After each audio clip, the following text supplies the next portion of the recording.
Almighty God, creator of the universe, we graciously thank you for your numerous blessings bestowed upon us. As we gather here today as future leaders, we look towards you for your guidance and wisdom in our deliberations at this 11th Commonwealth Youth Parliament. Open our hearts to accept those things that are true and to demonstrate love always, so that we and all citizens of this nation can live in peace and harmony. Amen.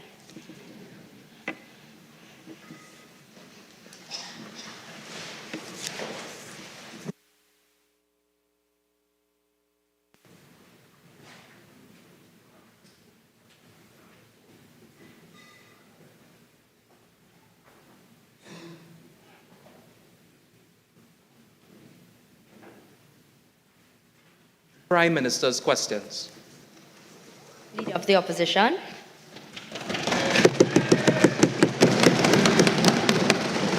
Madam Speaker, I'm really happy that the Prime Minister is here today and he's not working from home. Question to the Prime Minister. Will the Prime Minister state what is being done to ensure the international protections afforded to minorities, children, and people with disabilities?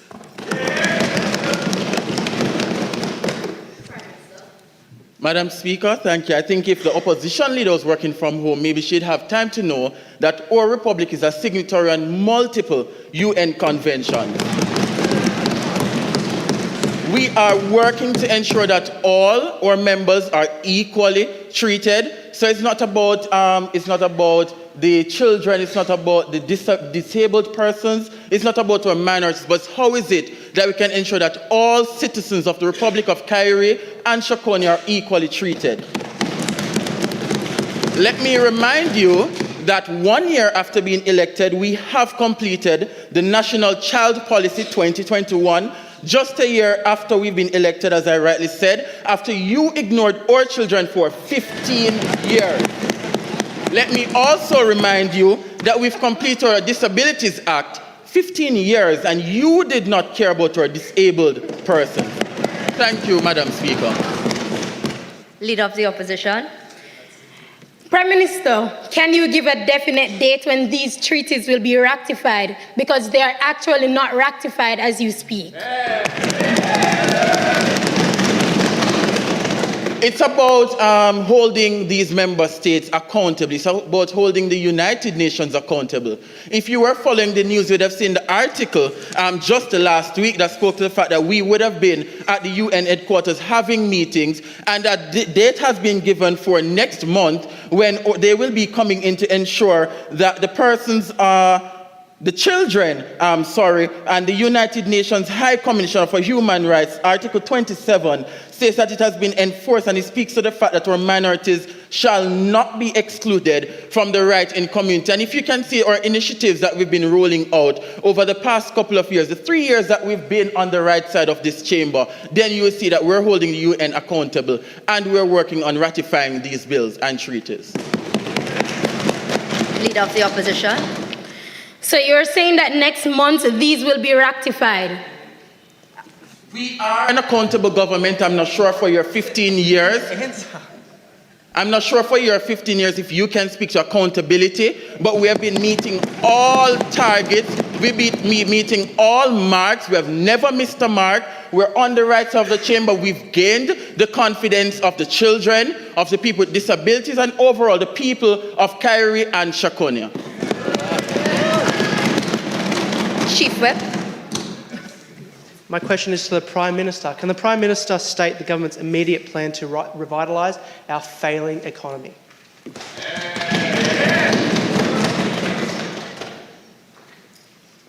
All right, thank you for the question, Mr. Whip. Need I remind the opposition again that it was this government who is taking this country out of the 15 years of ruins that you created? It is not a one-night wonder. We are working on it. 15 years of ruins cannot be corrected in 3 years. However, I must let you know that it was this government who explored different methods of diversifying our economy. It was this government who looked into health tourism. It was this government that focused on improving productivity through improvements in our ICT. Have you forgotten already? Chief Whip. Prime Minister, my constituents have not seen you in Poinsettia since the election, and the economy of the outer islands are struggling. Parents are watching their kids leave for the cities. Do you even have a plan to get these people employed? And that is why we're seeking your cooperation on this bill regarding working from home and a reduced working week. But later on, you will hear from my very able ministers who will be speaking on the many pros that comes with this bill that we're trying to pass in this House. You are the person that are trying to gatekeep this bill. So you need to ask yourself the question, what is it that the opposition can assist the government in doing to ensure that we are caring for the people of Kyrie and Shakuna? It's not opposition versus government. It's the people that we're working towards. Chief Whip. Prime Minister, Stephen is a farmer on the outskirts of the capital of Poinsettia, which I don't think you can even name, who has struggled to find farm hands as a result of workers moving to the larger islands. Do you have a plan for Stephen in the agricultural sector? I'm so sorry, I did not hear the first part of the question. Stephen is a farmer on the outskirts... Chief Whip, excuse, but unfortunately, the time for Prime Minister's question time is up. Wow.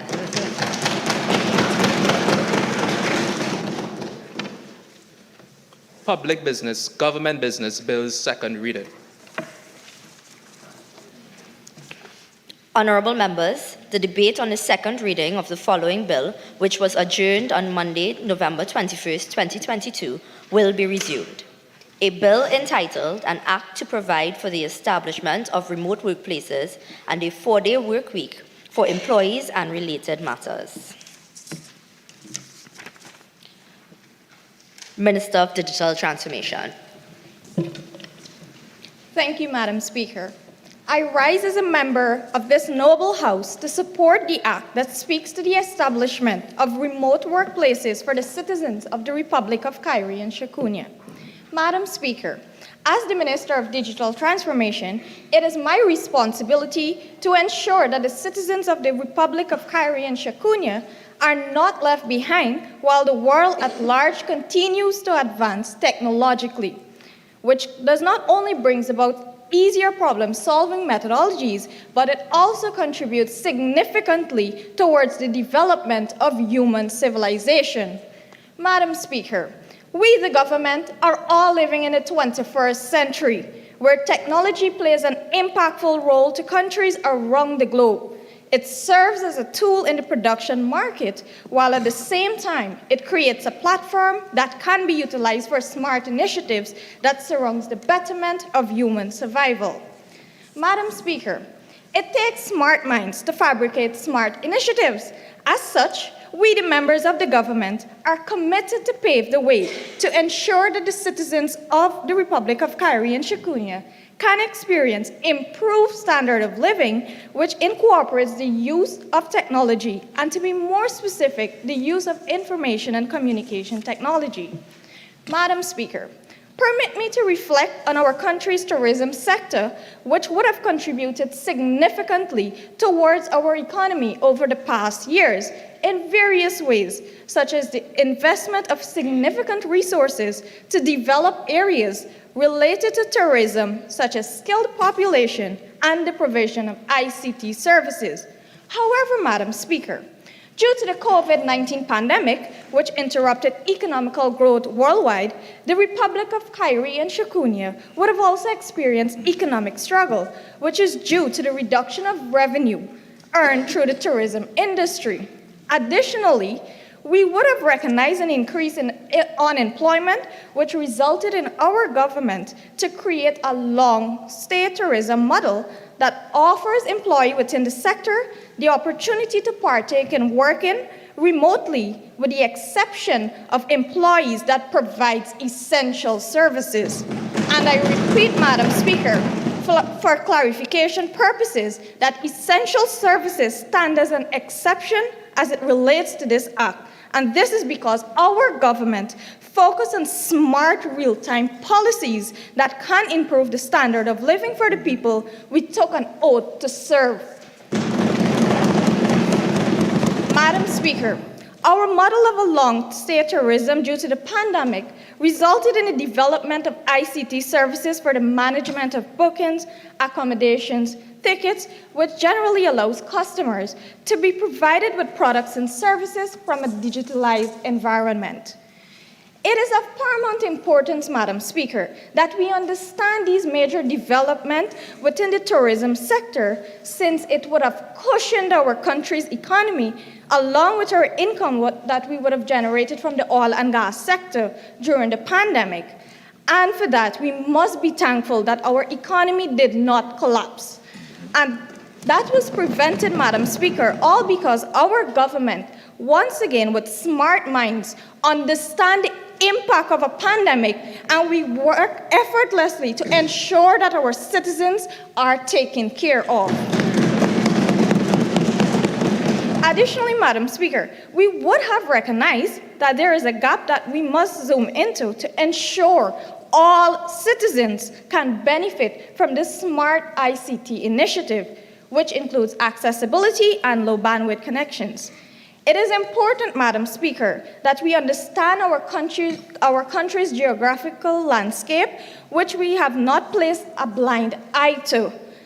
But as a government working effortlessly, our aim is to ensure that we develop a national ICT strategy that will be overlooked by a specialized committee within the Ministry of Digital Transformation to ensure there is a holistic and comprehensive approach to cybersecurity and gap analysis, which effectively protects information while it also provides a universal approach in the processing and sharing of information that contributes to an increase in efficiency, improved collaboration, and minimizes duplication and errors. Madam Speaker, our government is working to ensure that the citizens of the Republic of Cairo and Shekunia can access ICT services, which we must understand does not happen overnight, but rather require steps. As such, one, it involves partnership with the government and private business in the rural areas, whereby the government support these businesses with the provision of grants so that they can be able to provide ICT services within the area. And two, we're also looking at the investment in the use of fiber optic cables, which we understand that it will be expensive. However, we must be cognizant of the fact that our tourism sector would have contributed 70% towards our economy. And as such, the provision of additional resources to ensure all citizens can access these services will attract more foreign investors to spread their wings, which will directly contribute to our country's economy. Therefore, Madam Speaker, our government understands the use of the ICT services and its impact on growth, along with civilization, which generally facilitates improved living conditions, and most importantly, as a government who cares about the future, for the people we represent, we're fully aware of the known fact that the use of ICT would have transformed the world by providing numerous opportunities. It is one of the most important tools that we can use to achieve economic prosperity as a country, both as a modern industry, which facilitates civilization, as well as a tool for ushering efficiency and effectiveness as it relates to deliverance of services. Madam Speaker, we, the members of the government, are fully aware of trends and commitments that take place at the global, regional, and national levels as it relates to development goals, which is highly facilitated via the use of the information and communication technology. As such, we will continue to work on the digitalization of services within. Thank you, Madam Speaker. As such, Madam Speaker, we will continue to work on the digitalization of services within our tourism sector, since our economy depends on tourism to ensure economical balance is maintained and citizens can access these services, which will also allow them to take up the opportunity of reducing their spendings since they will be working remotely. Additionally, Madam Speaker, we, the government, have the people's interest at heart, and as such, this bill is a crucial legislation for the citizens of the Republic of Cairo and Shekunia. In order for us to evolve like every other small developing country as it relates to human civilization in the 21st century. I thank you. Shadow Minister for Digital Transformation.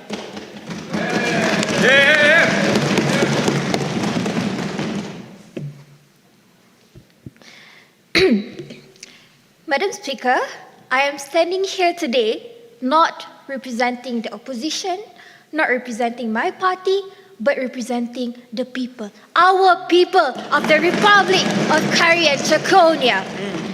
Because I believe that this is more significant than determining who is losing, who is winning this debate today. Because this is about our people and how they are going to live for the rest of their lives living in this country. Madam Speaker, today is about the question whether the bill should be approved or not. It's not about whether the digital transformation for the tourism industry is important or not.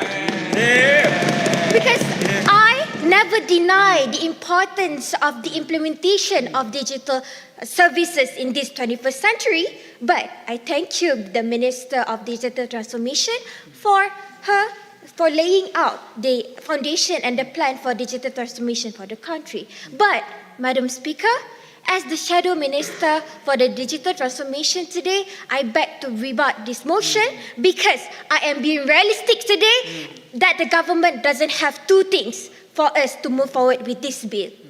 First is capability, and second is the readiness. We have to be real, Madam Speaker. We have to accept that this government is incapable and unready to apply this extensive digital transformation plan for three stakeholders: employers, employee, and the country itself. So I would like to ask the question for the government today.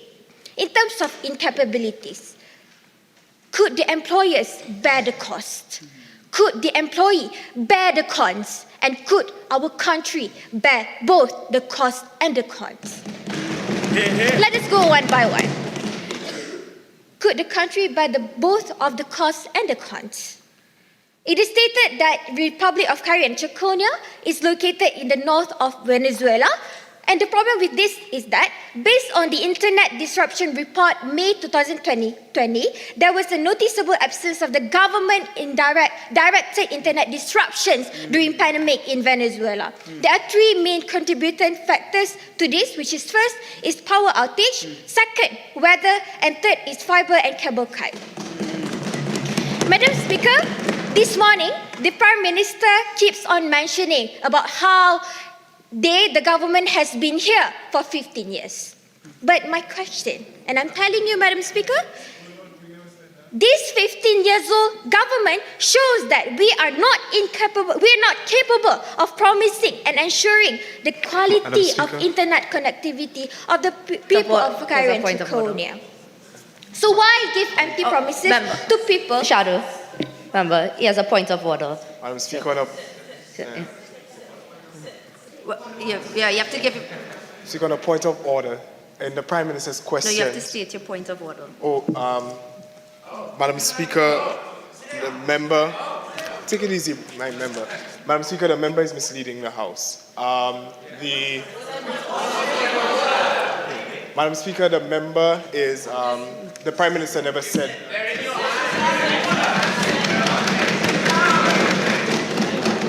Continue, Minister. So why give empty promises that we cannot deliver? That's first. Second, Madam Speaker, the unreadiness of this government to apply the extensive digital transformation plan, that is the reason why we should not approve the bill today. The government readiness. I would like to ask the government, are you ready to provide incentives for both employees and employees for digital transformation? Because we have to think this. We have to think this in a long-term planning. We're not just talking about approving this bill today and tomorrow the employment rate will be increasing. We're talking about much more bigger than that. We're talking about the sustainability of small, medium enterprises in our country. How they should sustain. In this bill, Section 11(1), an employer shall be responsible for the health and safety of employees at their remote workplace. So I'm giving you an example. For example, Joe is my employee and I am his employer. One day, Joe is sitting on the couch preparing and finishing his work, and suddenly he got shot in the head and died. So is it my fault as an employer? So I have to bear the cost? So you have to think about that. 11, subsection 2, an employer shall provide an employee with necessary technological device and shall reimburse employees for telecommunication expenses in subsection 3. This is not fair for the employees, Madam Speaker. Do you guarantee that businesses, especially small businesses, are able to sustain because of this technological cost that is very, very expensive that we have to bear? Second, I would like to ask the government, are you fully ready to collaborate with the telco companies to put price ceilings for the data plans? As we all know that the pandemic hit the world, when the pandemic hit the world and everyone was forced to work from home, what happened? What was the first thing that this telco company does? Is increasing their data plan. So I'm asking the government, are you ready to collaborate with these telco companies Member, to ensure you have 2 more minutes of speaking time. Thank you, Madam Speaker. To ensure that the people is not benefited from this. Lastly, are you ready to give tax exemptions for the company that reach a certain level of percentage for the remote employees as the appreciation on reducing carbon from transportation? Because we in opposition, we care about our climate change, we care about our sustainability of small medium enterprises, and we never deny on the importance of implementation the digital service of 21st century. Madam Speaker, as a conclusion to my speech today, I have shown you that we in the National Labour Party care more about our people. We are more realistic because we care about our people. We believe that these incapabilities and this unreadiness to apply this extensive digital transformation plan for these 3 stakeholders is the reason why the bill has to be fixed and should not be approved today. With that, I thank you, Madam Speaker. Minister of Labour.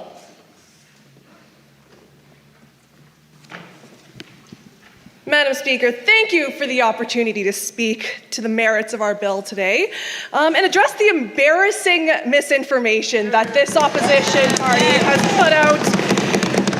So let me start off by reiterating the facts, okay? So the context in which our government introduced this bill was that in 2020, due to the COVID-19 pandemic, our beautiful Republic of Cairo and Shikonia saw a 70% drop in tourism revenue, and unemployment rose to a devastating 30%.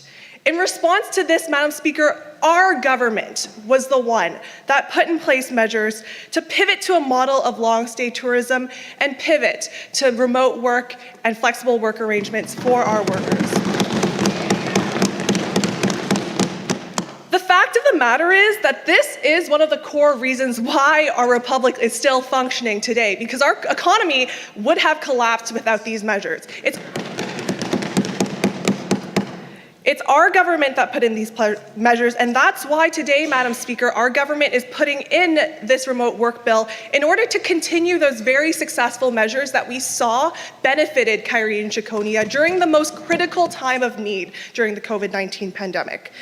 So, it's apparent that the opposition ministers and the opposition party as a whole can't recognize that today. So I'd just like to take the opportunity to address some of the points that they talked about yesterday that were quite apparently false. So I have 3 points which Point of order, like Madam to... Speaker. Point of order 29, subsection 3, out of order to be using offensive and insulting language, ergo the accusation of a lie.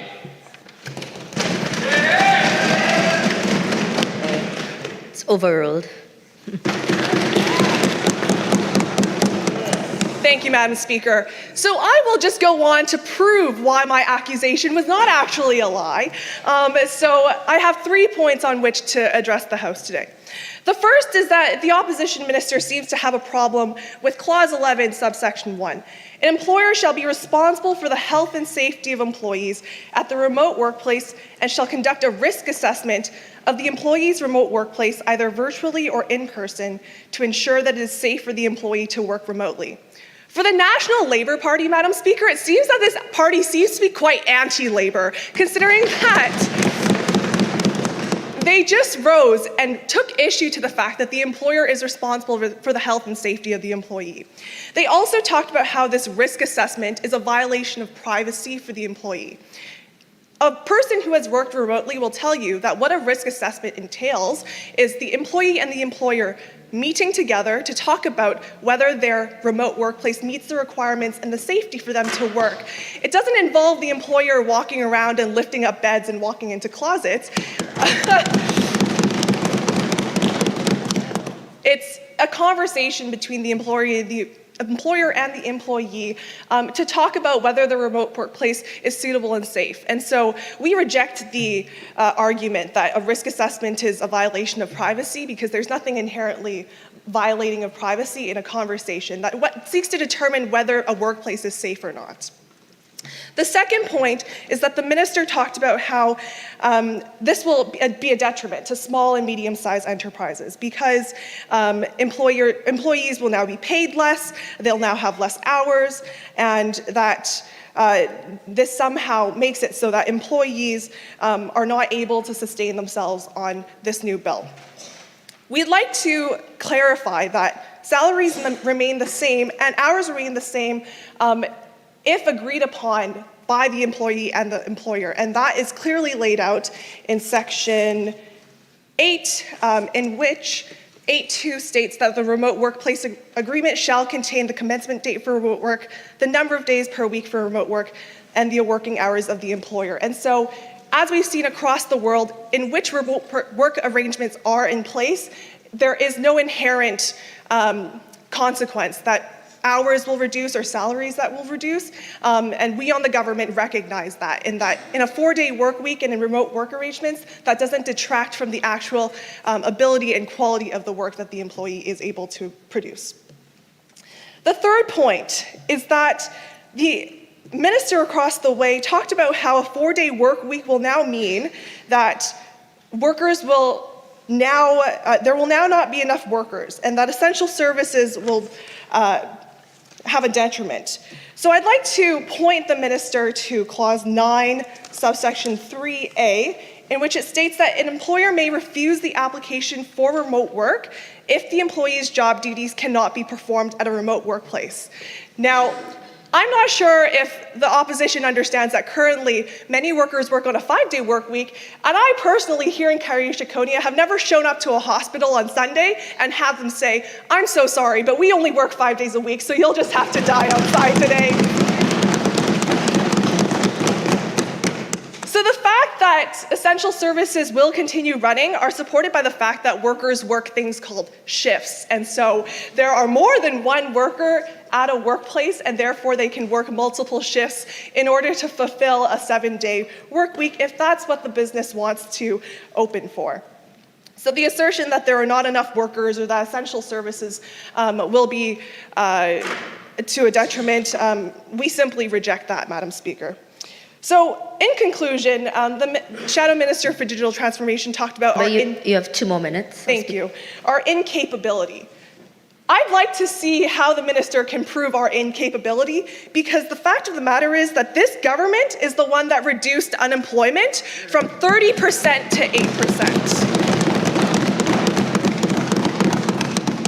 We think it's quite reprehensible, actually, that the opposition would stand up here and try to intentionally mislead the public on a bill that is actually seeking to benefit workers.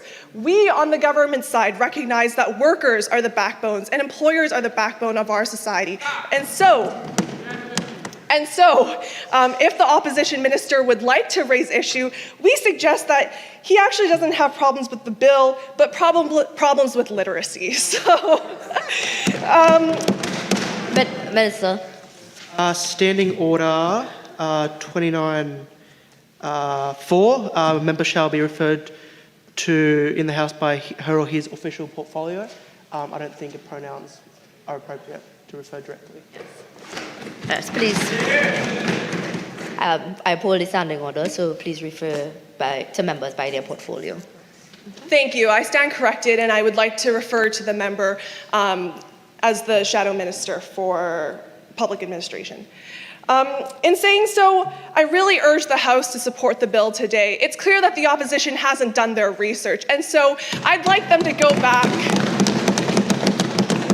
take a look at the bill, and then come back with some valid points as to why they aren't able to support the well-being of workers today in the House. Thank you very much.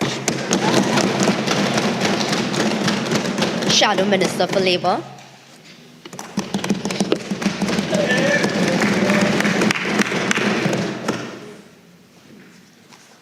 Allow me to accept the protocol that has already been established.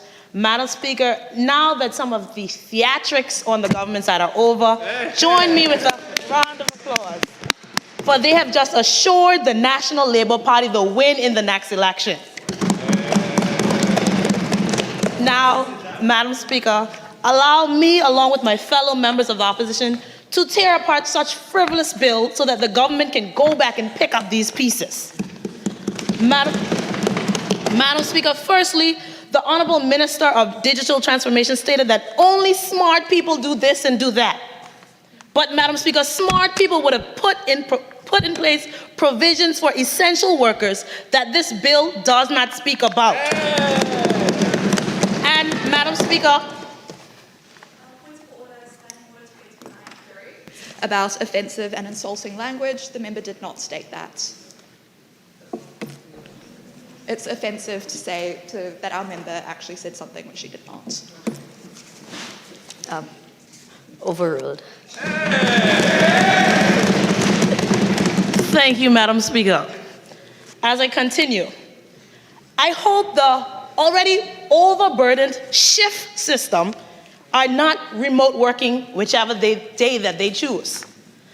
Madam Speaker, the Honourable Minister of Labour then went on to say more things that this opposition cannot put with this bill. Madam Speaker, I'm here to speak for the workers. I am here to speak for the labourers. I am here to speak for the people now. I have but 3 points to examine today. Firstly, childcare may suffer. Employees with children may find it difficult to juggle work and childcare responsibilities. This is because most daycare centers only operate from morning to evening. Working parents may find it hard to locate a center that operates an atypical schedule to fit this 4-day week. Madam Speaker, now in this bill, does it say which day would be the remote working day? Or is this government wanting to leave it up to employers of each business to choose which day? So I would choose Monday, this job would choose Tuesday. Madam Speaker, this just won't work.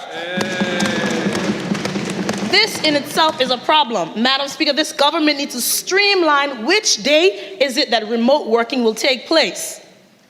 Madam Speaker, now I am in a bit of a conundrum. In Clause 9, subsection 2D, an employer shall not refuse the application for work if an employee is responsible for the care of a child under the age of 5 or the dependent with disability. However, in that same bill, Clause 9, subsection 3G, an employer may refuse application for work if there is any other reason which may result in the lower output of productivity by the employee. Mr. Speaker, now, I have a 6-year-old at home, and she's constantly calling me. Madam Speaker, I do believe this will result in lower output of production in my remote work area. Well, I constantly have to console her, so is this going to deny me of a job? Madam Speaker, secondly, the obligations of the employer are just too great. Madam Speaker, to reiterate what my colleague said, Clause 11, this entire clause needs to go. It needs to be torn apart and the pieces blown away in the wind. Madam Speaker, subsection 1, An employer shall be responsible for the health and safety of employees at their remote workplace and shall conduct a risk assessment of the employee's remote workplace, either virtually or in person, to ensure that the safety of the employee works remotely. Madam Speaker, to give another example, say that this workplace is my home. Is this government saying that the employer, my employer, the Honorable Leader of the Opposition, is given the right to come into the privacy, and I say privacy because this government, according to this bill, has not put up any place for us to work remotely and come into my home and deem it fit or unfit for us to work? Is this most unworthy government saying that if I fall in my home during remote working hours, that the employer is responsible? Well, Madam Speaker, let's just hope it's not on a remote working day, because I would have to maybe virtually call an ambulance to come and pick me up. Madam Speaker, subsection 2 then states, an employer shall provide an employee with the necessary technological devices to conduct remote work and bear the cost associated with installation, repair, and maintenance of the technological devices. Madam Speaker, now my same daughter, if she accidentally slips over a cord and breaks my laptop, are we saying, this government saying that employers are responsible to repair this device? Mr. Speaker, this clause here is just not feasible. Placing all responsibilities is just another political ploy by our members on the other side, Madam Speaker, to forgive my bluntness, broke the pockets of the little man. Mr. Speaker, the obligations and risks put in place on these employers are just too great. This government needs to grow up and take some sort of responsibility. Thirdly, Madam Speaker, the costly communication breakdown. Madam Speaker, this government hasn't taken into consideration that we do have, thank you, Madam Speaker, that we do have smaller islands that we know have poor internet and communication is unstable. And if I may quote based on the bill, clause 9, subsection 3F, an employer may refuse the application for remote work if the proposed remote workplace is unsuitable with regards to internet connectivity. Madam Speaker, the people on the outside of the larger islands, then they just won't work. Increasing our already, like the member, Honorable Minister said, 8%, increasing that, Madam Speaker. The shift to virtual services has uncovered a weakness in the internet infrastructure. Minister by the portfolio. She corrected herself. Correct. Overruled. Overruled, go ahead. Thank you, Madam Speaker. Madam Speaker, it's seen that, excuse my bluntness, the pettiness has started.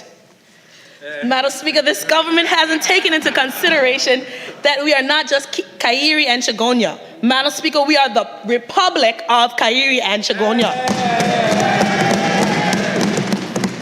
Madam Speaker, the conditions for reimbursement for employees is just too great, and you cannot put on a small business a $250,000 fine.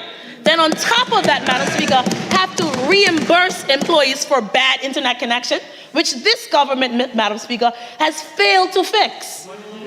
Madam Speaker, yes, we on the opposition do see the relevance and the significance of such a bill, especially in this now electronic age. But Madam Speaker, this bill as it stands, Madam Speaker, cannot work. I thank you. Member Hilaire. Madam Speaker, good morning. And good morning, honorable members. Madam Speaker, my colleagues have done a tremendous job laying the foundation for how we believe the introduction of this bill will impact the ways we work in both the public and the private sector, and have conveyed this government's vision for how the modernization and digitization of work will help to create multiple streams of opportunities for growth and development in the short term and in the long term for the citizens of the Republic of Kairi and Chagonia. Unlike some of the representatives here today, personal experience have made me quite familiar with what it is like to see a nation that is split across 5 main inhabited islands, manage to grapple with the challenges that come with a developing nation that is learning to coexist and to contend for itself in the global economy. Coming from a small island fishing community with a very humble beginning and growing into the new stages of life around work and family, relationships, and eventually other forms of external success, I identify and empathize very deeply with our citizens. Also, having a background working in telecommunications for the last 8 years, 3 of which have been spent in decision-making roles around crisis management, crisis communications, business continuity, and the implementation for flexible working measures, flexible paid time off, hybrid working solutions, and might I add, humanitarian relief both internally with employees and externally with industry partners and stakeholders such as government and the education sector in the wake of the COVID-19 pandemic, I have no doubt in the success of this bill and what it will achieve. The COVID-19 pandemic has not spared our nation and its citizens by any means, and we, like other countries, are all learning over time what works for us. It has forever changed the ways we live and work and the ways we see the world. We all live with this internal angst, Madam Speaker, now that is embedded into us that anything is possible, and we do not have as much control as we believe we do. However, what we as a Caribbean people in particular can all agree on as a region that has gone through its fair share of life-threatening storms and crises is that a lot of times the aftermath of the storm is more impactful than the storm itself. The aftermath leaves us in wake of damage to places and properties that sometimes takes us decades to repair. The aftermath exposes weaknesses in our processes, our infrastructure that we sometimes had no way of knowing otherwise. One of the impacts, I'm afraid, we as a region and a people tend to take very lightly when it comes to the aftermath of a crisis is the implication these events has on our mental health. We unfortunately have labeled people struggling with mental health as all sorts of things and thus dehumanized the struggle in the process. Even worse, we've made the struggle out to be an issue that the people of a certain class... Madam Speaker. Point of order 29.1. Does the honourable member wish to make any observations or confine his observations to the subjects under discussion, which is this bill in question? Maybe you should continue to listen to my presentation. No. Thank you. I'll do the ruling. Thank you very much. Overruled. I'll give him some chance. Thank you. Madam Speaker, we all to some degree struggle with anxiety, depression, and the like. All of us as representatives in this House today have had our fair share of people from the general public and as close sometimes as the opposition scrutinize us wrongfully and weaponize words and situations to make undue comments about our character. I cannot say whether or not that what the public has to say is untrue about all of us, but nonetheless, neither of us are immune to the kinds of wounds that come from sharp words and derogatory statements. Madam Speaker, I am of the belief that even while we have made strides in pivoting from the global health pandemic, we have failed to realize how much we have simultaneously pivoted into a mental health crisis and have done very little over the years to prepare our people for this other invisible enemy that is spreading faster and more infectiously than the virus itself. Our vision and plans for the people of Kari and Shakoni are based on the premise that we live and we work. We do not live to work. Furthermore, we rest and we work. Getting up, getting the work done, and going home at the end of the day far beyond the hours at times that we're being paid for, and with very little energy and attention to pour back into ourselves and our families is not living, Madam Speaker. It is striving, it is hustling, and it is unhealthy. The World Health Organization stressed this year that the impact of COVID-19 on mental health cannot be made light of. And while we comb through the socioeconomic challenges Standing order. Standing order, section 29, section 1. There is no relevance to the bill. Okay. Overruled. While we comb through the thank you, Madam Speaker. While we comb through the socioeconomic challenges our nation is grappling with over the next 48 hours, we cannot overlook the fact that countless people have died and lost. You have 2 more minutes of speaking time. Yes, ma'am. Has lost their livelihoods. Families and communities have been strained and separated. Children are still coming to terms with being separated from their peers. Thousands have fallen below the poverty line. And all of this has resulted in a widespread collective traumatic and post-traumatic symptoms being evident in our people and in the world at large. Madam Speaker, there's a growing body of research that goes to show that shorter work weeks and remote working flexibility are 2 ways that companies and governments have been able to take the well-being of their people into account. Employees have reported less stress and burnout and improved health and work-life balance. And there's also more research to support that productivity has either been the same or has even increased in light of this approach, Madam Speaker.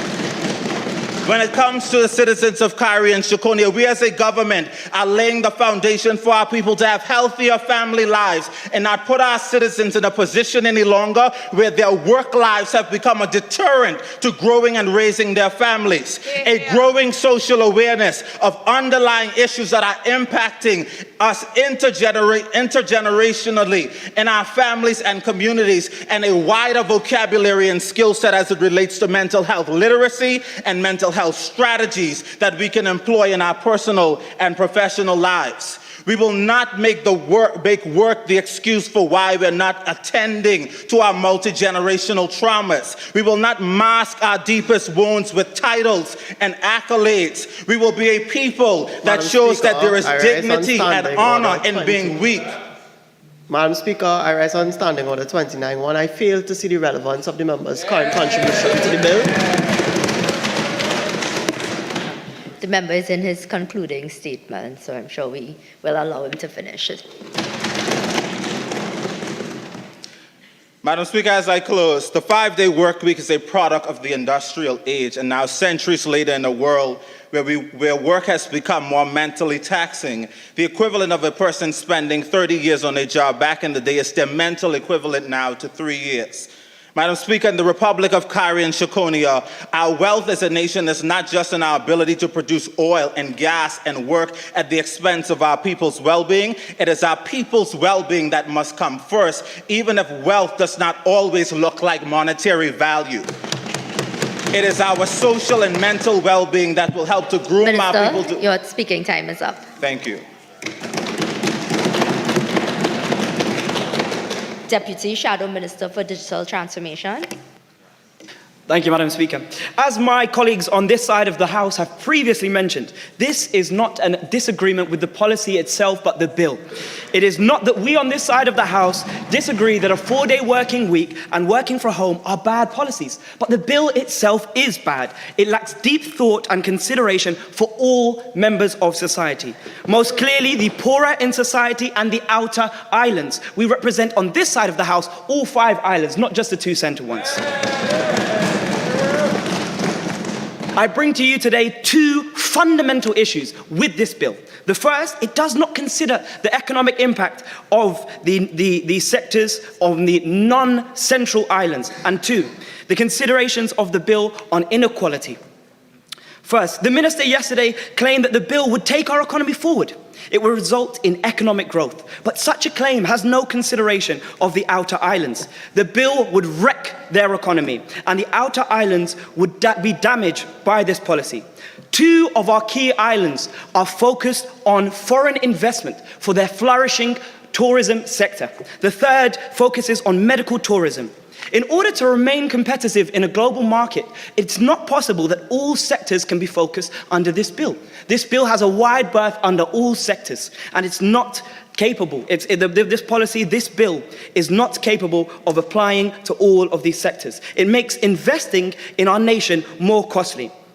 Investors look to maximize profit, and this bill has made the price of investment into Karai and Chiconia more expensive. It is right that the new emerging workers in IT and consumer services should be able to work from home, to have a 4-day working week. But this bill has forgotten the whole population. It has forgotten the outer islands. They will not see economic growth, but instead they will see economic ruin. Instead, the bill must be sector-specific in order to ensure we retain competitiveness, investment and economic growth for all of the islands. Because we on this side of the House represent all 5 islands. And now for the considerations for blue-collar workers. I bring a question to this House. Who will take up this policy? Who has the ability to take a day off from work? Who has the privilege to be working from a computer and to be able to work from home?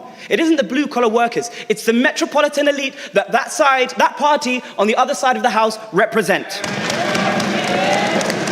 It will not be the poorest in society who are able to take a day off, to hinder their salaries, to hinder their job competitiveness, to make such requests. It won't be them. The opposite side of the House shows no interest in such groups. It is right to increase the quality of life for white-collar workers. White-collar workers, of course it is, because they're members of our nation as well. But what about the rest of society? And you see, this policy, this bill that the other side of the House are putting forward doesn't consider them. Not once have they mentioned these people and how they're going to ensure development for them. What about the less technologically educated? There is no serious investment into education. This is not a serious bill, and they haven't considered the full ramifications of this bill.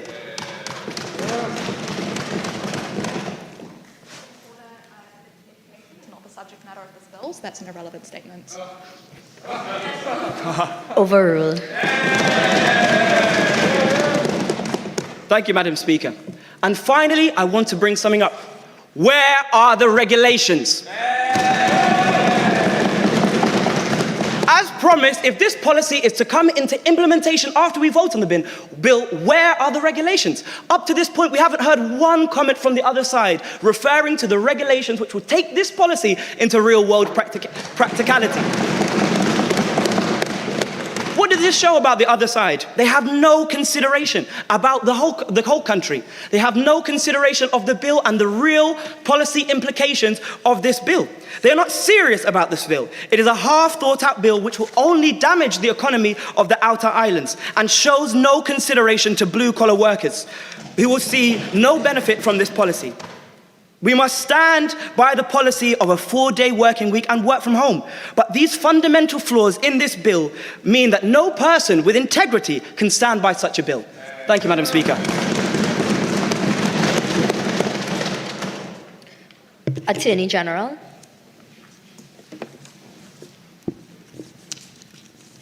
Tinakwe, Madam Speaker. Our government secured a historic win in the last election with a majority from all 5 islands, with our progressive, innovative policies in the face of the opposition's 15-year legacy of inaction and disconnect with our citizens' needs in a global context. Since the opposition seems unaware of their own party's and our country's history, just to clarify, this year marks the 60th anniversary of Kairi and Chiconia's independence. And with this in mind, it is high time that we recognize the world has changed. This is why the government has put forward a strong bill which will cement our country's position as a world leader in innovative, flexible working arrangements. The Industrial Relations Commission, which would be established by Section 5 of the Remote Working Bill, is a sensible, clear-cut model for mediating and remedying concerns arising under the bill. It recognises and legislates for the need for an intersectional, holistic expertise base, including experience in relevant areas like law and social welfare. The opposition, while vocal, has failed to provide legitimate reasons why this commission is inherently a bad idea to enforce the bill's purposes of promoting welfare and creating enabling and inclusive workplace environments. If the opposition is so concerned with the rule of law, perhaps they would consider actually performing their obligations as part of the legislature by fully reading bills before making incorrect, impassioned arguments.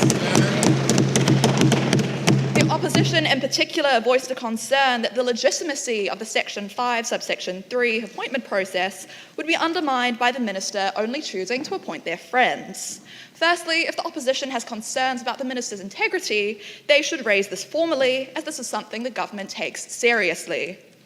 Secondly, this shows that they are ignoring the criteria explicitly laid out in Section 5, subsection 3, where the President, when appointing the Commission, must consider a detailed list of relevant skill sets and qualifications. The opposition's lacking comprehension of parliamentary procedure is probably why they're on that side of the House. To help with the opposition's oversight, those criteria are that the commissioners and chairmen must be qualified by experience in law, industrial relations issues, business management, gender affairs, social welfare, or human rights. This is a comprehensive list. However, in the spirit of engaging with the opposition's critique, we will propose an amendment to Section 5, subsection 4, circulated tomorrow, where the chairman and commissioners appointed by the President will be done so with consultation with the minister. Madam Speaker, the status quo of our workforce, as established under the opposition's leadership, is simply not good enough anymore. We have the opportunity now for a seamless transition to these important, progressive changes to the workforce.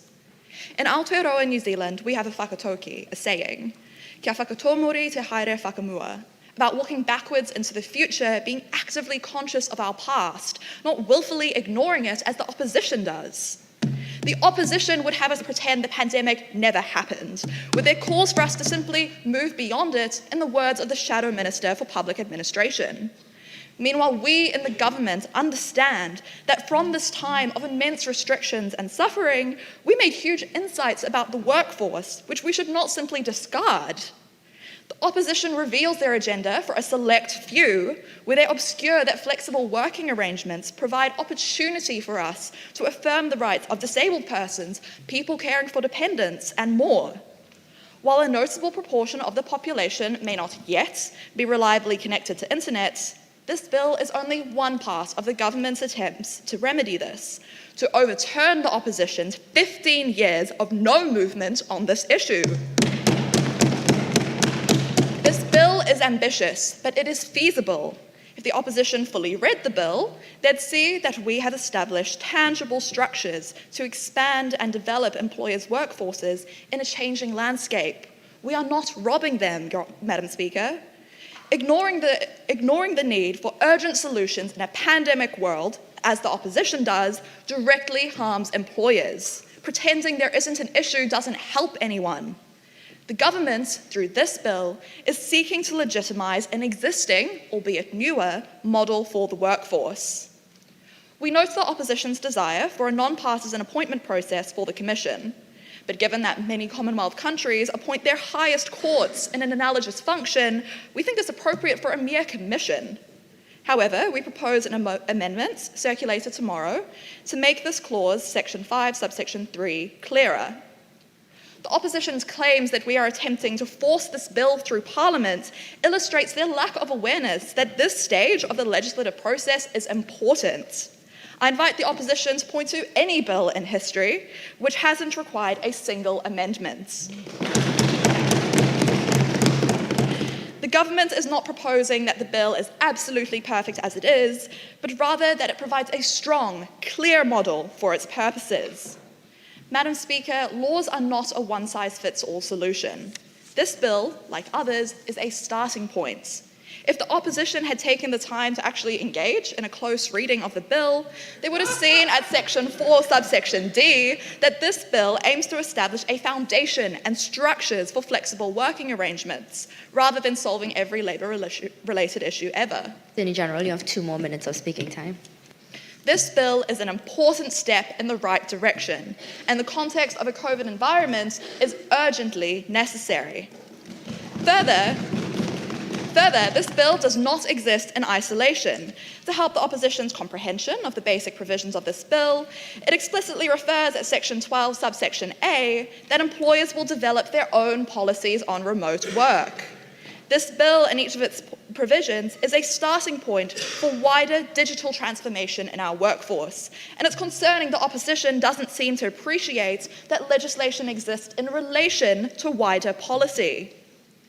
Further on the topic of holding employers to account, while the opposition struggles with the concept of holding employers accountable to legislation via the Section 11, subsection 4 fine, the government recognises their concerns about the gravity of this, and thus proposes an amendment to the section where breaching Section 11 will incur a fine of up to $250,000. We in the government are providing a tangible, realistic and powerful tool for Kairi and Chukonia to lead affirmation of labour rights in innovative ways. Contrary to the opposition's insulting claims that this government does not care about our citizens who voted us in, our putting forward this bill illustrates we have a dual commitment to human rights as well as to our sustainable economic growth. Now is the time to pass this bill and take responsibility for protecting Kairi and Chukonia's citizens, creating an international legacy. Shadow Attorney General. Thank you, Madam Speaker. Madam Speaker, I find it very ironic that I have to listen to my colleague, the Honourable AG on the other side, begin her presentation by speaking about recognizing how the world has changed and bringing a strong bill before this House, but in the same breath proposing amendments at the starting position of the bill. Now, Madam Speaker, my colleague would have mentioned that no bill is perfect, but why is the bill here in the first place? Why didn't these considerations be taken before it came to this honourable House, Madam Speaker? Madam Speaker, why is it that the opposition must always do the government's job? Madam Speaker, I also sat here and I'm listening to all these proposed amendments, but Madam Speaker, these amendments do not address any of the concerns that my colleagues have raised thus far. And it makes me wonder as to whether or not the government is actually listening to what the opposition is saying. Madam Speaker, in my contribution, I want to deal with specific areas with emphasis on Clause 5, which is the Industrial Relations Commission. And I'm going to address this House on key areas of jurisdiction, the procedure, the practical considerations, and then, of course, I will also, time permitting, Madam Speaker, address the issue of regulations. Now, Madam Speaker, let's start with the jurisdiction. Now, Madam Speaker, when I read Clause 5, right, which I believe my colleague yesterday would have mentioned, reads as if it was written by a law student, and I'm inclined to agree with him, because there are no clear provisions to actually legitimize and give credibility to this Industrial Relations Commission. Madam Speaker, in effect, what the government is doing is setting up a commission that has the powers of a court, a quasi-judicial tribunal, Madam Speaker.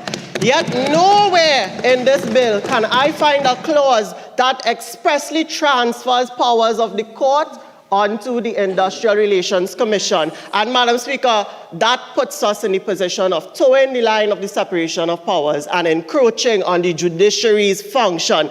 And we in the opposition will not stand for it, Madam Speaker. Now, Madam Speaker, the honourable member would have also spoken.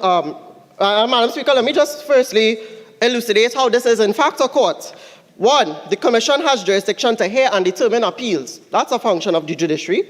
Two, require persons to attend, issue a summons before it for the purpose of giving evidence and producing documents to make such declarations, orders, and awards of compensation as it thinks fit. Well, if that's not a court to the government, I have to ask the government, why are they on that side?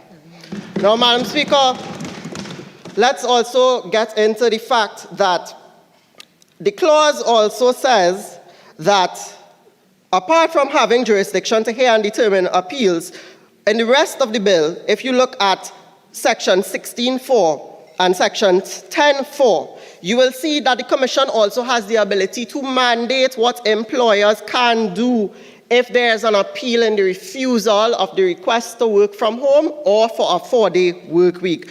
Now, Madam Speaker, all of this points to the fact that this is, in fact, a court and not a commission. And there should be an express provision that clearly transfers the powers. Now, Madam Speaker, interestingly too, on the point of this being a court, nowhere in this bill is it reserved that there's a right of appeal to the Supreme Court. So is it that this commission makes final decisions? Is it that if the commission says X, we have to go with X? No, that is not fair, Madam Speaker, and that does not conform to the principles of natural justice or the rule of law. Now, Madam Speaker, let's look at the procedure for the appointment of this commission, and I want to look at the bill here. Clause 5, subsection 3, shall consist of a chairman and 4 commissioners appointed by the president from among such persons as appears to the president to be qualified. And then it lists some key areas. Qualified, is that the adequate threshold? I could graduate from school today and be qualified in that area. Does that mean I'm suitable to sit on this commission? Why are there no minimum standards or requirements imposed on this commission? Why isn't it that the person should have at least 10 years of practical experience in the area to even be considered to form part of this commission? Madam Speaker, again, it shows a lack of foresight on the government. And Madam Speaker, it also shows that the government continues to put the cart before the horse. Now, Madam Speaker, at subsection 4, subclause 4, the chairman shall be appointed by the president on the advice of the minister. I'm a bit confused by that drafting, because if you read subsection 3 with subsection 4, it kind of sounds like there are 2 procedures to appoint the chairman. But the chairman shall be appointed by the president on the advice of the minister. Key word being advice, not consultation, meaning that the president is acting on instructions from the minister or from the cabinet. You are putting this person to be the head of the commission. I would like to think that a responsible government... Orders 29, subsection 2, we have already proposed an amendment in my speech on this exact issue. In general, the amendments have not yet been circulated to the member overruled. Thank you, Madam Speaker. I'm a bit confused as to why we're talking about amendments today from the government when we're not at that stage in the process as yet. But nevertheless, I'll press on. So, we have a politically appointed chairman. Shadow, you have 2 more minutes of speaking time. Thank you, Madam Speaker. We have a politically appointed chairman. And then we have no procedure for termination. So, we put in people to sit for 5 years in these positions. Can they be removed? How can they be removed? Can they resign? There's no provision that expressly states whether or not, if they don't fill all the positions, if the commission is deemed to be constituted effectively. Now, Madam Speaker, so if they can't get 5 people and they have 4 people, does the commission just seek to exist? What happens then whenever an issue arises? Madam Speaker, again, lack of foresight on the part of the government. Now, Madam Speaker, I move quickly to the fact that there's a criminal offense attached. And again, this goes to inconsistent drafting, because if we look at clause 11, subclause 4, we're seeing an offense for non-compliance. But then if we look at, I believe it's clause 16, subclause 4, there's no penalty for non-compliance with the commission. So we have inconsistent drafting.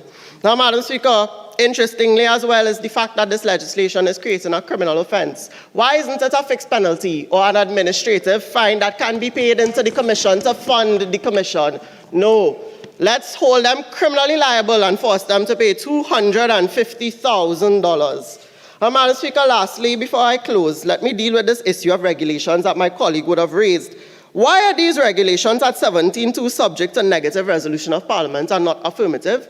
Negative resolution means that it becomes law automatically. I wonder if the government is aware of that. The implication with that is the minister can make regulations. It becomes law automatically until Parliament treats with it. Employers have no sufficient notice to adjust their businesses. Now, Madam Speaker, as I close, I keep hearing the government say they're on that side and we're on this side.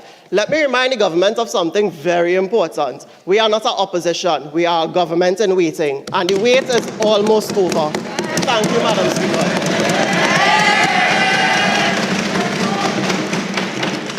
Leader of the House. Madam Speaker, today we are going through a social, political and economical transition period. The COVID pandemic has created the new normal in the world. The new normal has both pros and cons.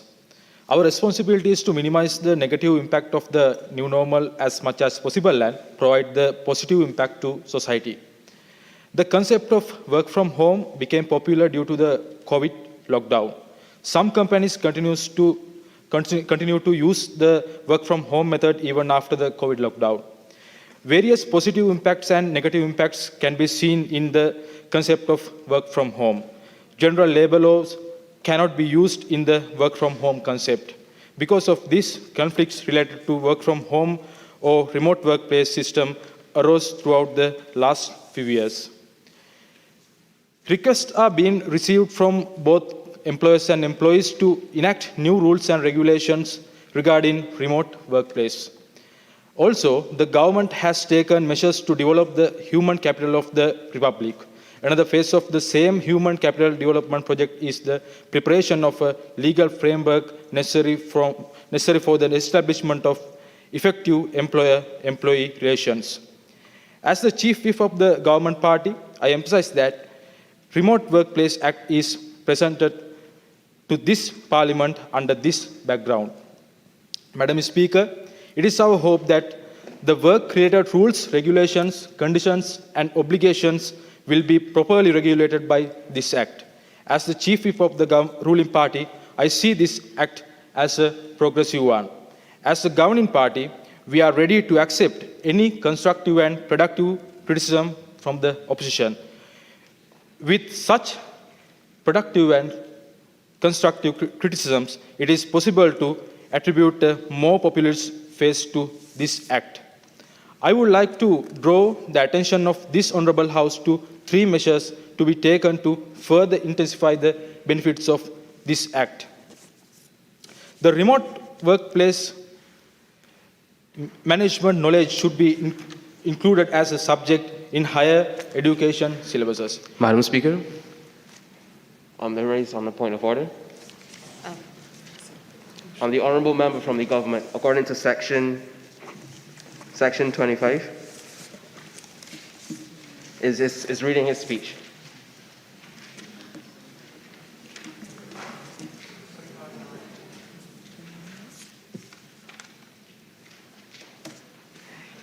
Yes.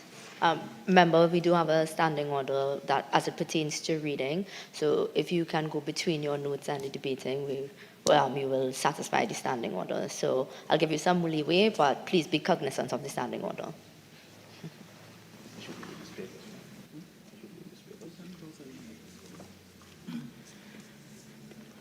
Okay.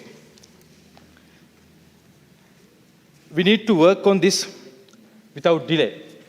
We should apply higher education to this remote workplace management knowledge. If we do that, we will be able to further promote the remote workplace concept during upcoming years. The document called Fictional Jurisdiction of the Republic of Kyria and Chaconis is in your hands. You should study it carefully. Quote, the government means new political movement government has a heavy focus on STEM education and grants full scholarship at the tertiary level for systems pursuing degrees in STEM. Partial scholarship for the field of study are granted on case-by-case basis. These applications are assessed based on the relevance of the student's chosen field of study to the country development goals. Students who are granted scholarship from the government are bonded to work in Kyria and Chaconia for a period of 5 years. In the near future, our government working to provide scholarship for the remote workplace management student. The remote workplace management graduate who will be created through this scholarship project will be dedicated to further establish this remote workplace concept. The second measure I propose to reach the desired benefit of the Remote Workplace Act is to increase investment in telecommunication infrastructures. Our Republic of Kyria and Chaconia consists of 5 islands. The population of the two main and large islands is increasing unsustainably. As a solution, the other three islands also be used for the settlement projects. The telecommunication infrastructures of those islands are not yet developed enough. But as well as there are frequently electricity power cuts in these islands. Who is the responsible party for this situation? Only 3 years has passed since our government came to power. We cannot perform miracles, but we are working according to a specific plan. We have proven it by practices. The oil discovery projects carried out under our government have been successful. So soon we can provide uninterrupted power supply to the people. Parallel to the Remote Workplace Act, the telecommunication infrastructures in these remote areas going to be developed. We are working to allocate adequate allocation from the next budget for the development of the telecommunication infrastructure sector. Madam Speaker, the third measure. The Remote Workplace Act should not be a factor in distancing interpersonal relationships in society. As a government, we have paid our attention not only on physical health of the people, but also mental health of the people. It can be observed that with the advancement of the technology, interpersonal relationships are breaking down. A physical workplace is a place where a distinctive subculture emerges. This gives an opportunity to each other to share their experience and stress. But the situation of remote workplace bill is completely different. Working stress can increase. Leader of the House, you have 1 more minute of speaking time. What are the possible remedies for this? According to the current situation of the country, most private sector employers offer health insurance packages. Our government will soon introduce legislation to mandate the employers provide insurance with mental health coverage to their remote working employees. So, it is very difficult to change the existing social pattern and establish a better society. Our government is working to achieve that difficult goal. We will definitely overcome the obstacle that we thrown at us while moving toward that goal. Honorable members, let us create a better tomorrow for our republic. Thank you. Deputy Shadow Minister for Labour. Thank you, Madam Speaker. And if I may, Madam Speaker, allow me to reintroduce some of these theatrics to the chamber. It's said often, Madam Speaker, that the only reward of public life is public process. You stand back and say at the end of it, what did I get out of this? You look around, the place around you is better, you've left a legacy, and that's it. In the end, thoughtful and rational policy is always good. In the end, the big picture changes nations. And for the new political movement, this bill embodies some of those stagnant old world values of incrementalism and compartmentalism, where each of these clauses may sound permissible on paper and in isolation, but in practice and context, they spell disaster for our country. And the government knows this, as their very own Minister for Digital Transformation spoke mainly on slogans and ideas in the bill and clauses itself. We are all diminished when any of us are denied the means to provide for ourselves, our families and our communities. And while this government would claim to care for the safety and well-being of families and communities, while in the same breath they conduct a direct assault on them through reduced wages and conditions and job security. I'm afraid, Madam Speaker, that the bill before the House today regrettably is all tip and no iceberg. This government would allow for a 4-day working week, yet dares not take that extra step and provide the appropriate compensation adjustments to breach the disparity which will surely result from this egregious oversight. This government would establish a framework for employees to lodge an application for remote work, a framework which is riddled with complicated and arbitrary appeals and mediation processes which only serve to overburden all involved parties, whether it be the workers, the employers, or the public service sector, which is tasked with administering this policy that is doomed to fail. On the topic of overburdening employers, Madam Speaker, I stopped to wonder if this sham of a government at any time took pause to consider in their apparently endless war on small and medium-sized businesses the impact of their policy to appoint employers as real estate inspectors? Can any of those opposite truly look at a small business owner in the eyes and justify giving them the responsibility of ensuring the private residences, the homes of their employees, are conducive to remote work? I rise on the point of order of 25.9, which is a member shall not read their speech. It's refreshing his memory. Thank you. I'll make the ruling. Similarly, if we go between our speaking notes and our debating, you'll be able to satisfy the standing order. So proceed with that in mind. Thank you, Madam Speaker. I'll make sure to maintain sufficient eye contact for the rest of my speech while I refresh my memory. Will any of the government's members today sleep soundly, I wonder, knowing that reimbursement for telecommunications devices expenses will come not from the government's own reserves, but from the pockets of from the bare pockets of these small business owners? Does this government truly believe that it's fair and equitable to punish employers who cannot comply with these outrageous restrictions a fine of $250,000? I note the Attorney General has noted up to $250,000, but as has been set by precedent by the Speaker, speeches are not amendments. Those opposite would have to be kidding themselves to rise in this chamber and support this bill in its current form, Madam Speaker. Countries get one chance in history, I feel, of putting into place such radical and sweeping reform, and yet necessary reform, as proposed in this bill. Therefore, it's crucial that we get it right.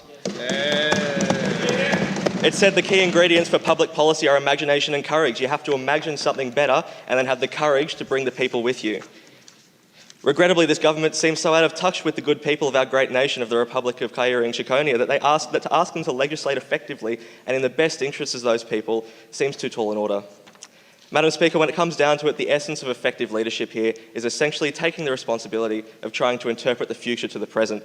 The government lacks the vision, the determination, and frankly the capacity to ensure an equitable transition to remote work in our nation.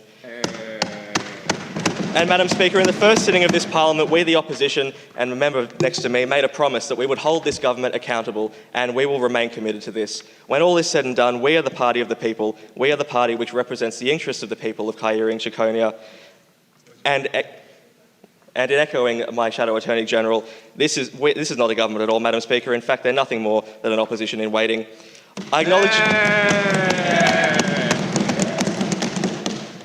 In closing, Madam Speaker, I acknowledge and appreciate the speaking of Te Reo Māori by our Attorney General opposite. It's fantastic to see Indigenous languages spoken on a global scale here, so I lend my own language of Wiradjuri from the central west of New South Wales. We have a word and it's called Yinyamara, and it means to walk together and to walk in unison. And I really hope that during this debate, the government is able to recognise their capacity to walk with us and present an effective piece of legislation that, rather than the calamitous piece of paper that's just before me on my desk today. Thank you, Madam Speaker. I yield.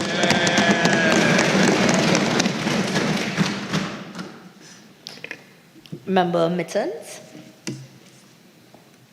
Thank you, Madam Speaker. Let me start by saying that the last 2 years have been a monumental shift on the global scale for how and where people work. Though the pandemic may have been the catalyst for remote work, it's not the only reason. Indeed, it is the benefits for working from home which has encouraged positive impacts on a global scale. In fact, the bill will boost inclusive and sustainable economic growth by spurring innovation and generating efficiency and improving all services. In other words, it will continue to be a great part of recovery and resilience. We acknowledge that the National Labour Party have concerns with the effectiveness of this bill, but I assure you that the remote working has been trialled and tested and has proven to be successful for the employee, employer, and the overall economy.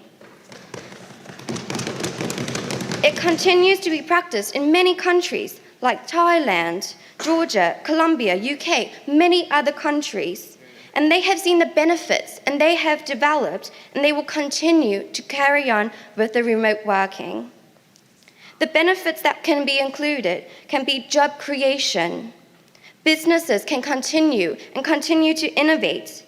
And equally important, it is the accessibility to all services.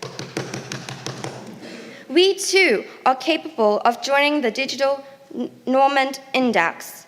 This status will increase reputation and our image in the international market. This status will not only benefit local businesses using remote work, but there is an increasing interest in remote work while traveling. This means that other sectors in the Republic can benefit from the increase of business tourism. And lastly, Madam Speaker, we believe and we know that the remote working is the pathway forward for developing all islands. This bill enables modern economic activities to be more flexible, agile, and smart. I urge this House to consider the economic benefits I have mentioned today and trust that this bill has potential to be successful because we have no doubt that this bill will work. Thank you. Chief Whip. Thank you, Madam Speaker. Madam Speaker, if you are prepared to indulge me, I would like to ask the government just a simple request, just a very simple request. Just look down at your desks. Just look down, look down. There we go. There we go. 2. Madam Speaker, as you can see, the government of the heads have bowed their heads in shame, and they should stay bowed. This bill in its current form is atrocious.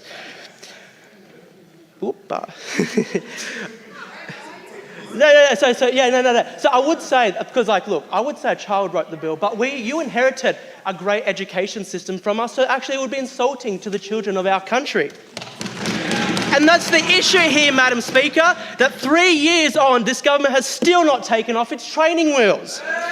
And they still government as the political novices they were prior to this election. You would normally expect to find working arrangements that are flexible better. For a younger person in our country, remote working means being able to take classes and work a job without having to leave your family in where you grew up. This bill was the opportunity to reshape our economy, and I reiterate that the opposition does agree that we need to look outward to new technologies and new ideas. This bill was a golden opportunity, Madam Speaker. How then have you screwed it up so comprehensively? If you are a young person living on Cochinea, Illaflow and Poinsettia, this bill will harm you by making it impossible to live where you grew up. Madam Speaker, 3 years on, this government is out of touch and out of ideas. This lazy bill is just another in a long line of unimpressive decisions that don't contribute anything. And you're copying all our policies that don't contribute anything, don't expand on anything, but just... Madam Speaker, I rise on standing order 33(1)F. The members on the other side are engaged in excessive crosstalk and I cannot hear my colleague. So, members, let us respectfully listen to our colleagues. I'm sure you'll have to respond in due course.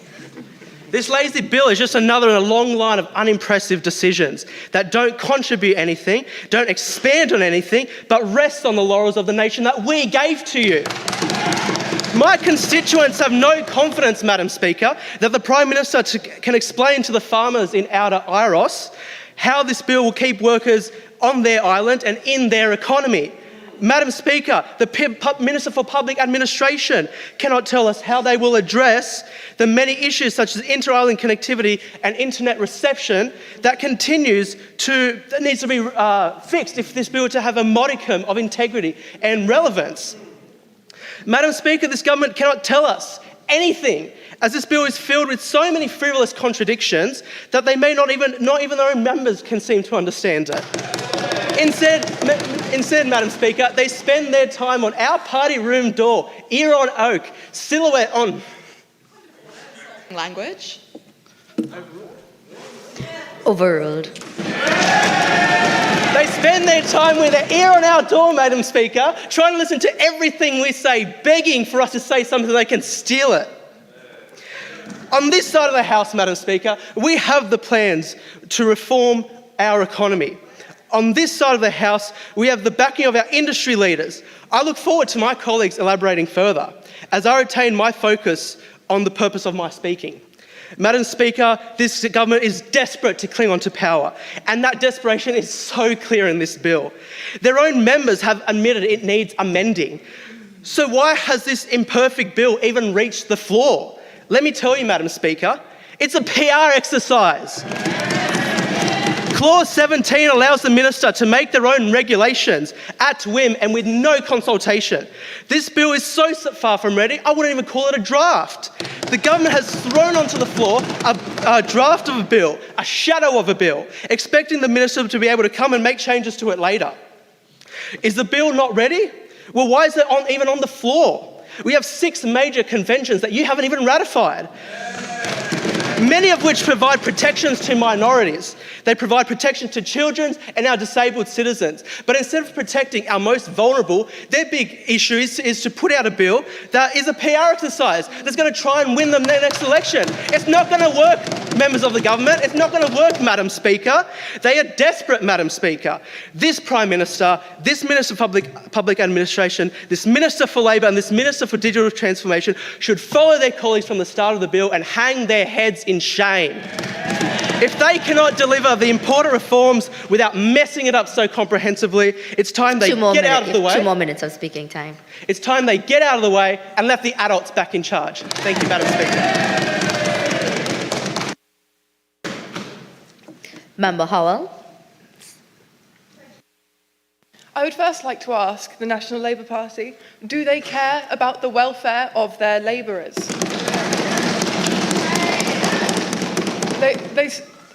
As I touched on during the questions yesterday, and as my colleagues have discussed today, this bill seeks to address socio-economic issues left from them to us in the economic downturn after their 15 years of power.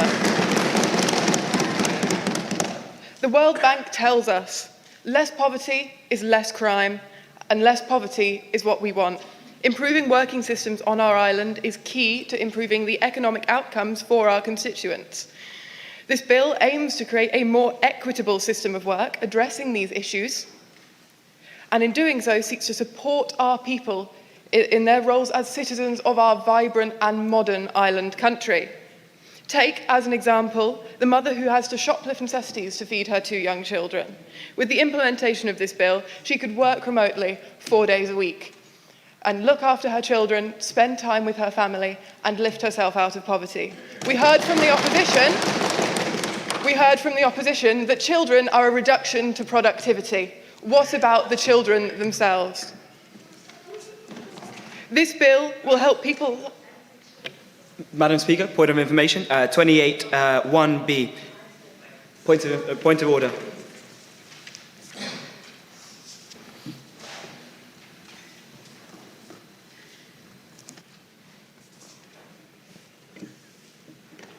Overruled.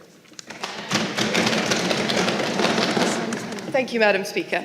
This bill will help people like her and help to create economic stability in our country, usher in a new era of growth and development. We seek to improve situations of poverty and crime at source by helping people find their livelihoods, their careers, and their passions. We seek to help our people to succeed by allowing people to make the choices that best suit them. Growth, stability, and flexibility helps all of us in our island state. And Madam Speaker, I would also like to consider the importance of our country on the international stage. The economic stability engendered by this bill can only increase our standing and soft power around the world in CARICOM and beyond. We can assert ourselves on an international level and continue to encourage foreign investment in our beautiful country and help our small and medium businesses in that way.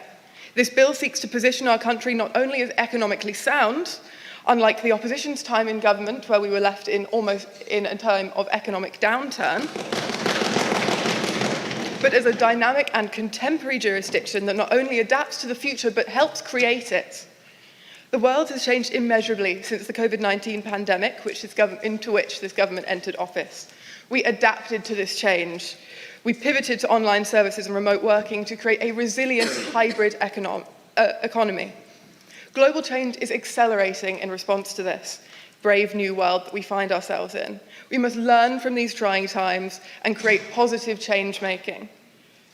We must create growth, and we can do this by joining a global movement of modern, revolutionary economies that champion employers' rights to flexibility.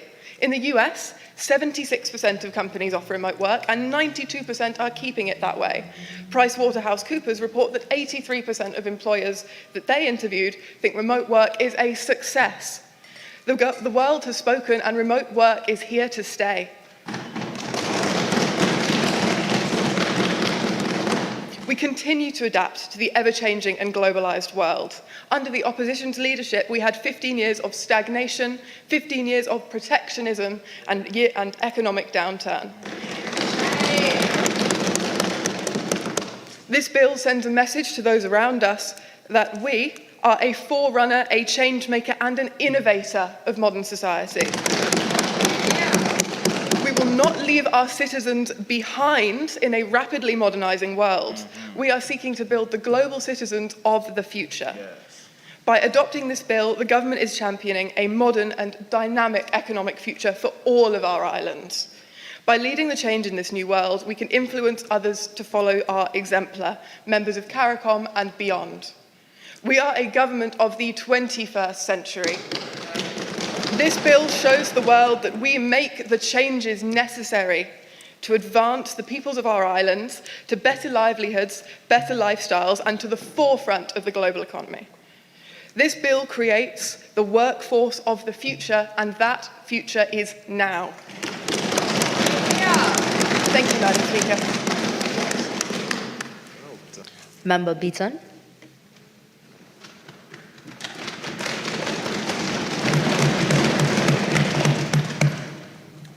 Thank you, Madam Speaker. Honourable members, passing this bill is like giving a comb to a bald-headed man. In fact, this bill reminds me of a disjointed Venn diagram, in which on one side you have the government's bill and the intention of the bill. On the other side, we have the reality that people face who reside outside the two main islands of this country. Now you see, there's no intersection between these two ideas. Now let me tell you why this Venn diagram is such an accurate representation of this bill. Now the remote work bill speaks to the establishment of remote workplaces on a 4-day work week. Bravo! I'm glad that we are taking a step into the right digital direction. A possible direction that was made possible because of the COVID-19 pandemic. However, Madam Speaker, many people on this beautiful country disagree with this bill, and rightfully so. Now, my presentation will highlight the biases of this bill to the many citizens who reside outside the islands of outside the two main islands of this country. Now, there's an adjective that comes to mind when I think of this government that calls itself the new political movement. And that adjective, Madam Speaker, is unstable. In fact, Honourable Prime Minister, I was tempted to propose a motion in this House to change our party's name from the new political movement to the new unstable movement. Unstable electricity, unstable internet connection, unstable jobs. And some citizens even say they are some unstable ministers. Now imagine these debates are being broadcasted on so many social media platforms, and yet there are so many people in this beautiful country who are unable to follow this very important discussion. Reason being either one of the two sins that this delusional government seems to be big fans of: unstable internet and unstable power. Now, Madam Speaker, imagine there are even some islands where there is absolutely no internet. And yet the government wants to pass this bill to see these people work from home. Home? Yeah, they can work from home. They can do the dishes. They can water the plants. You know, these things that don't require internet connection and power. Now, come on, members on the government side. This one-sided bill is not for all citizens. This is just for a section of the population. So I guess the people on the islands where there is no connectivity, what you are saying to us, what you are saying to them, is that they don't matter. Now, I would like to share a story in this honorable house. There's a young teacher by the name of Divika. She teaches English in a secondary school in Coxina. Now, during the COVID-19 lockdown, while everybody was teaching online, Divika had no way to meet any of her students. So all of our students were left without any formal education for 1 year and a half. Now you see, Divika is just a representative of the many teachers, many students, many citizens who suffered severely because of the COVID-19 pandemic. And you would think stories like these would awaken this sleeping government to put things in place so that all citizens will be able to have internet connectivity. Now, the government may want to play a blame game and say that whose fault is this and it's our fault and what's not. However, the people don't care about whose fault it is. The people want to live a good life. The people want to live a happy life.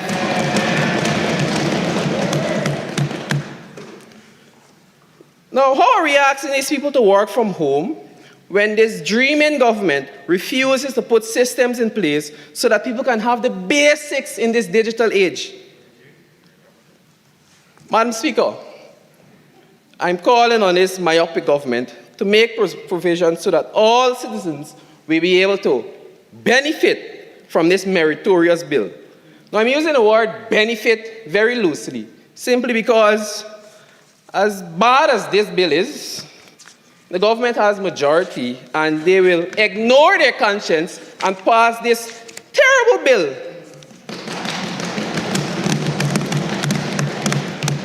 However, honorable members, passing this bill as it is will not only disenfranchise a section of the population, it will widen the developmental gap in this country. So let's put aside our political differences and get it right for the citizens of this country.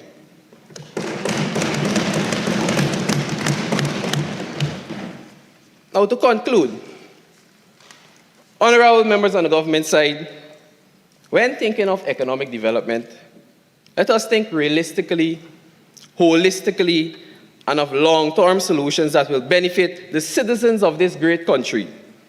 Not just the people in Kairi, not just the people in Chakunia, all citizens. Thank you.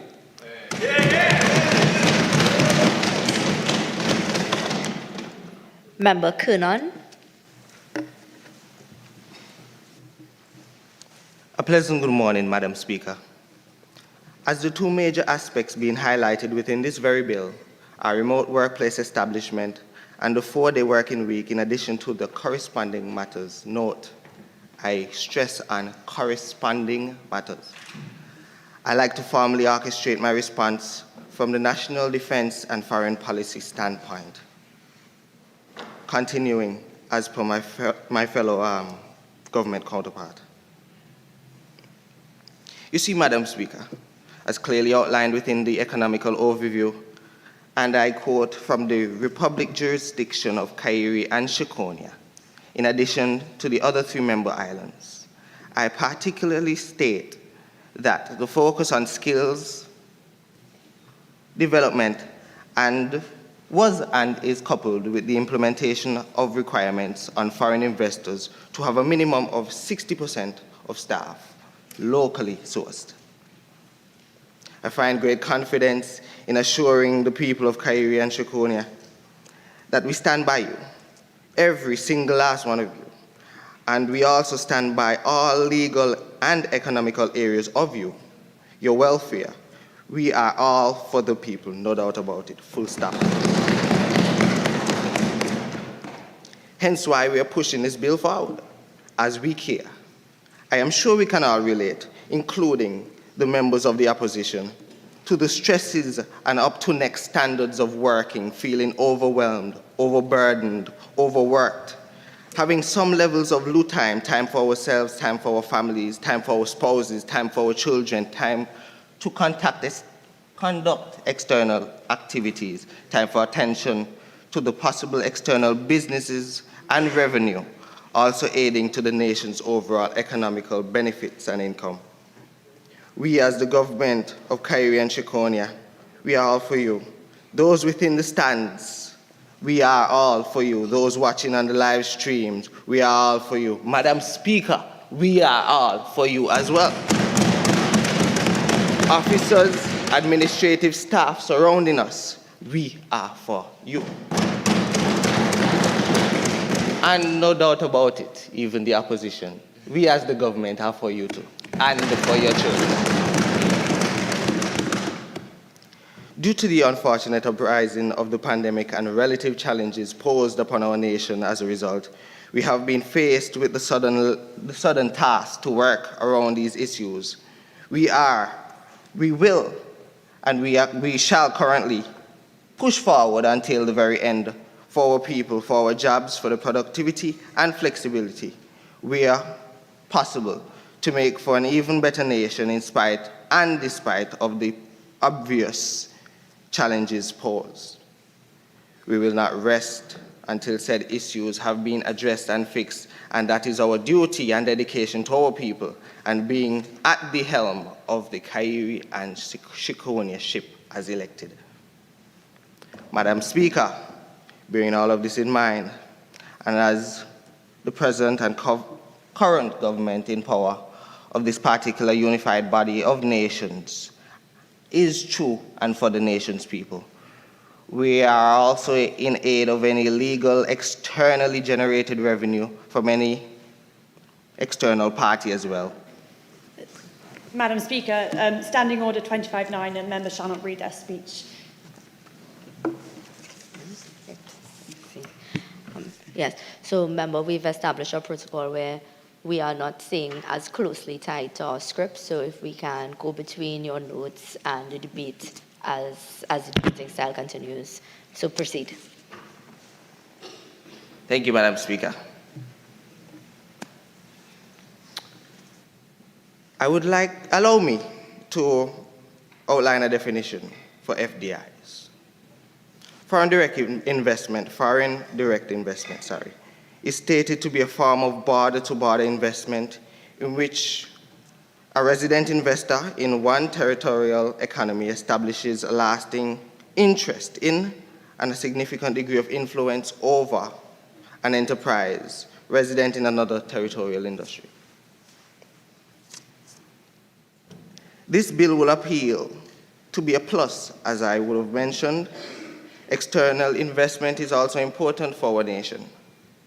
Bearing all of this in mind, and clearly the aforementioned statement about the local staff and remaining foreign staff percentages are important, as this is not directly being affected by the remote working and 4-day work week.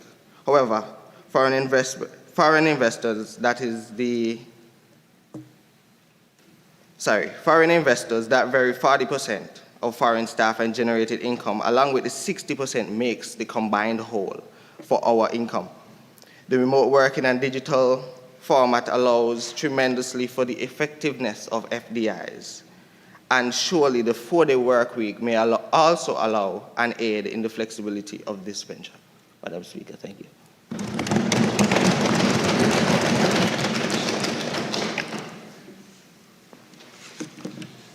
Member Middleton.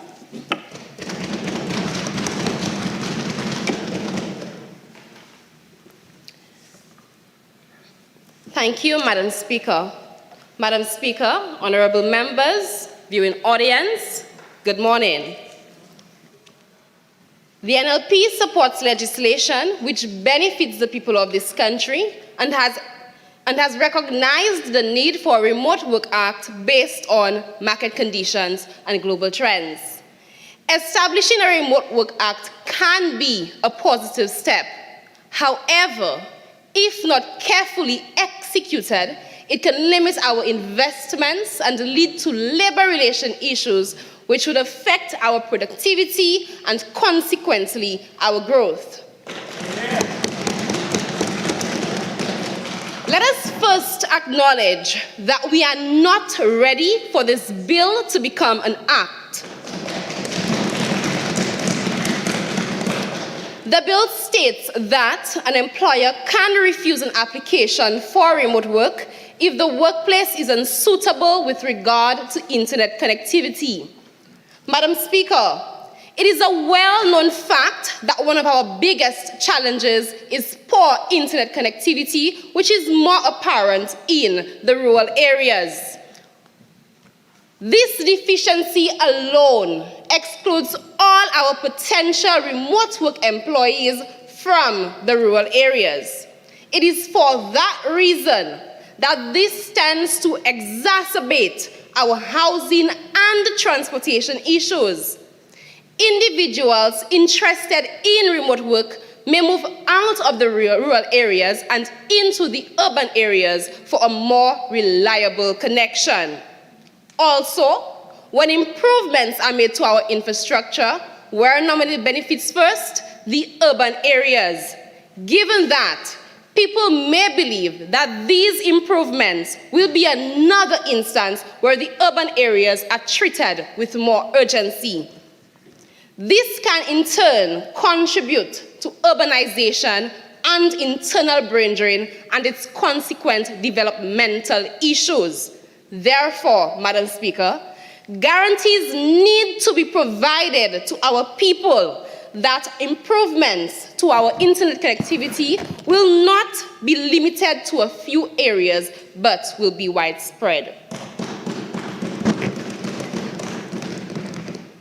Remote work presents a unique list of psychological challenges.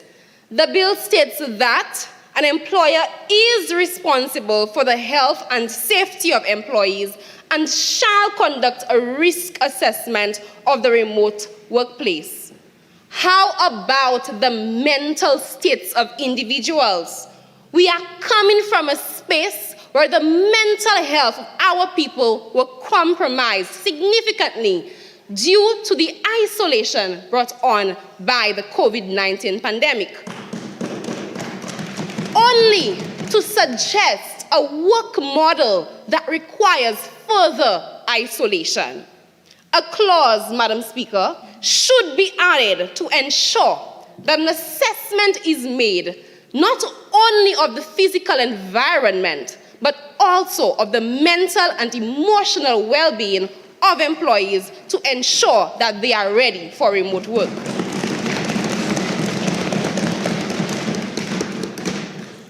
In addition, this bill notes flexibility in terms of the number of days and the location of work. It later states that workers cannot be dismissed as a result of failure to consider the responsibility of the employee for the care of a dependent. To avoid conflict between the employee and the employer, Madam Speaker, a clause should once again be added, which includes a flexible schedule for employees who care for children under 13 years of age or others with disabilities. This ensures that a portion of our population is not disenfranchised, and it opens up opportunities for those who would otherwise be unable to enter the workforce. Furthermore, the bill says an employer can refuse an application if the employee is subject to an ongoing or recently concluded disciplinary process. It is unclear, Madam Speaker, whether the process has to actually find wrongdoing by the employee. Distinction should therefore be made between an employee who has been fully exonerated and an employee who requires monitoring after being warned to once again avoid conflict between the employee and the employer. Moreover, establishing remote work raises the risk of data breaches and cyber attacks. In recent times, companies have been grappling with maintaining their data security, given a rise in phishing, hacking, and scams. Remote work essentially demands that these very companies expose their systems by allowing individual workers access to their systems outside the safety net that they have created for themselves. To circumvent this, companies would have to invest in more rigid firewalls, encryptions, and data management, which would increase their operating costs and create an unfavorable investment climate. In conclusion, this cannot be a fast solution resulting from a state of emergency. We are not ready for the establishment of a Remote Work Act based on our poor internet connectivity and inconsistencies within this bill.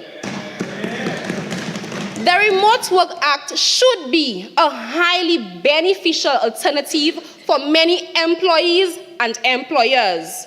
We need to think about how best to execute this in our context. We need to ensure that we are not taking 10 steps forward and 11 steps back. Thank you.